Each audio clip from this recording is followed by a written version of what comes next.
욥기서 13장 1절로 19절 말씀 우리 한 목소리로 봉독하겠습니다. 시작.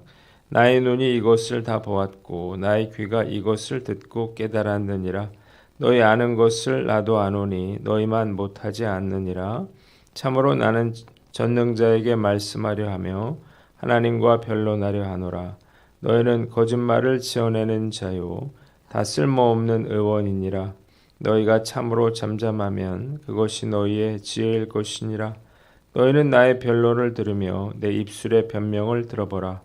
너희가 하나님을 위하여 불의를 말하려느냐 그를 위하여 속임을 말하려느냐. 너희가 하나님의 낯을 따르려느냐 그를 위하여 변론하려느냐. 하나님이 너희를 감찰하시면 좋겠느냐. 너희가 사람을 속임같이 그를 속이려느냐. 만일 너희가 몰래 낯을 따를진대 그가 반드시 책망하시리니 그의 존귀가 너희를 두렵게 하지 않겠으며 그의 두려움이 너희 위에 임하지 않겠느냐.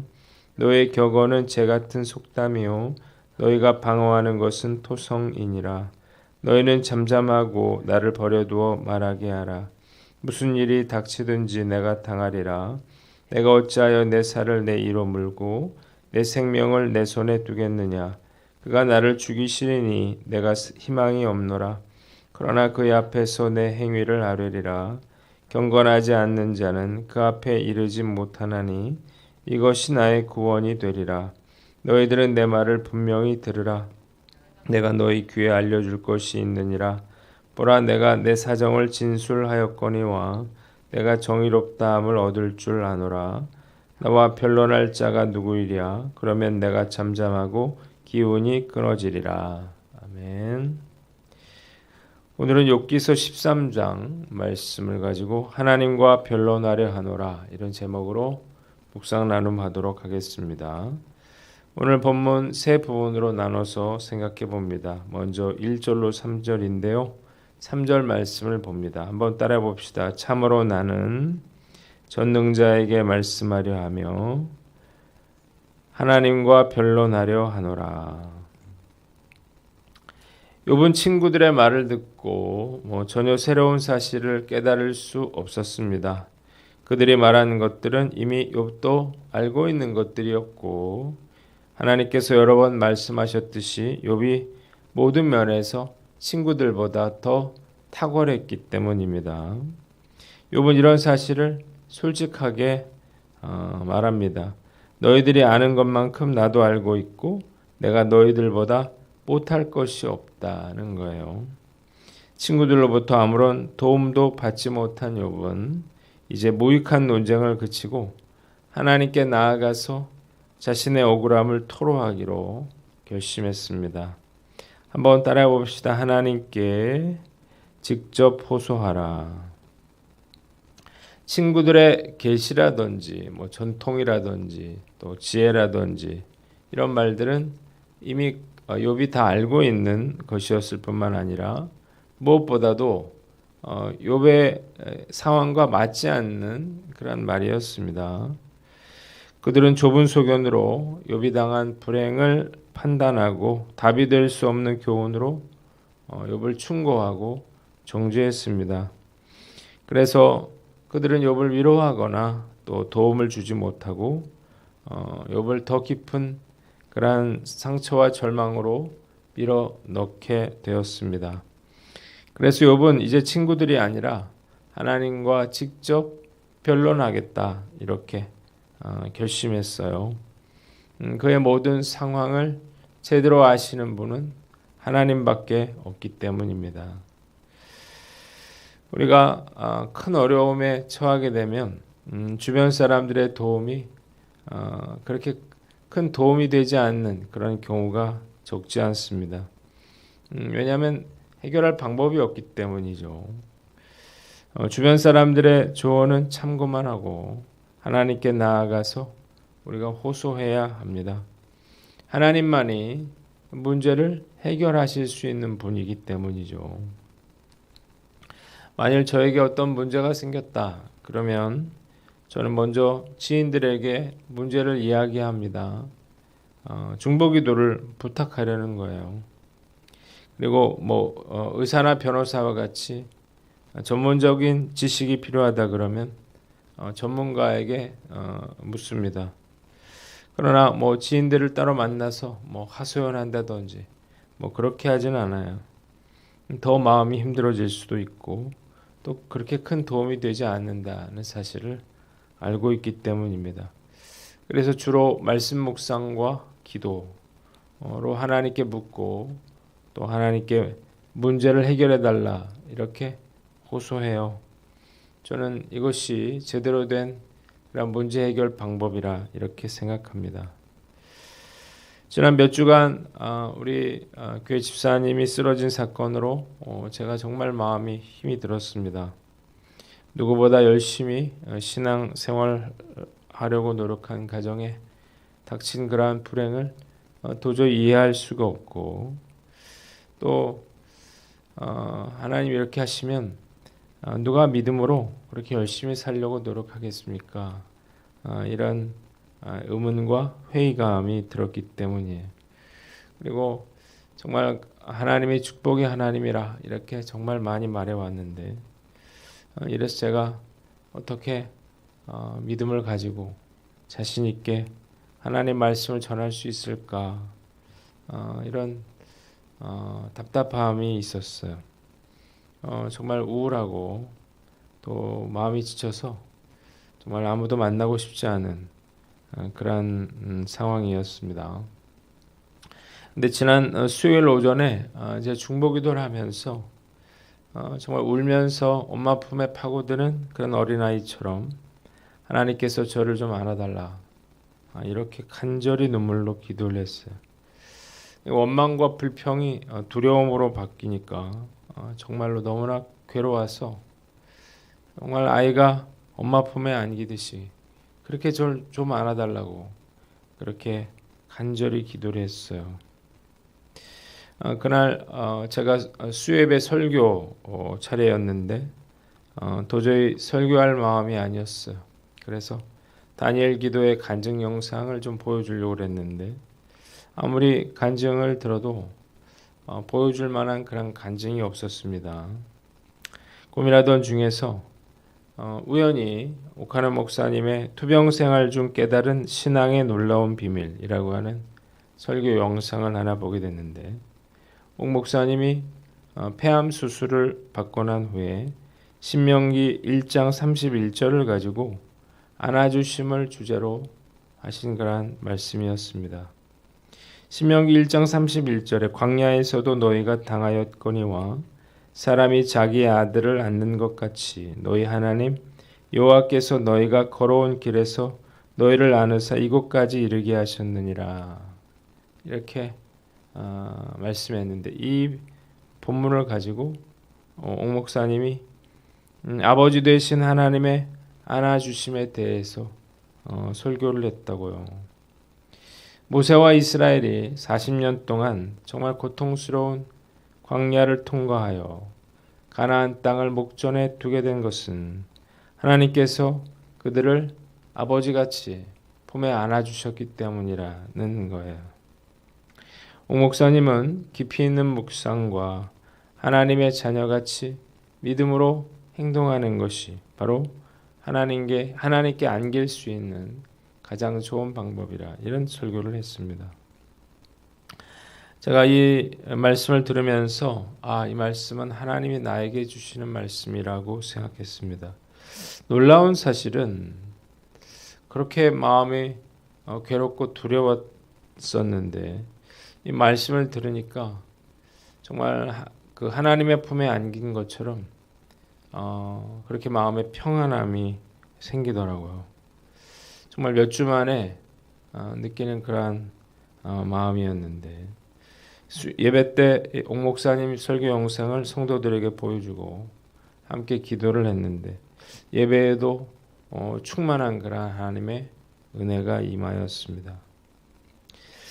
다시 일어나서 성도들을 위로하고 또 믿음의 길로 그렇게 이끌어야겠다 이런 생각이 듭니다. 오늘 말씀 앞에서 나는 어떤가 한번 살펴봐야 되겠죠. 우리가 해결할 수 없는 그러한 문제들 앞에서 우리가 해야 될 일은 낙심하고 절망할 게 아니에요. 우리가 문제의 해결자이신 하나님께 나아가 욥처럼 호소해야 하는 것입니다.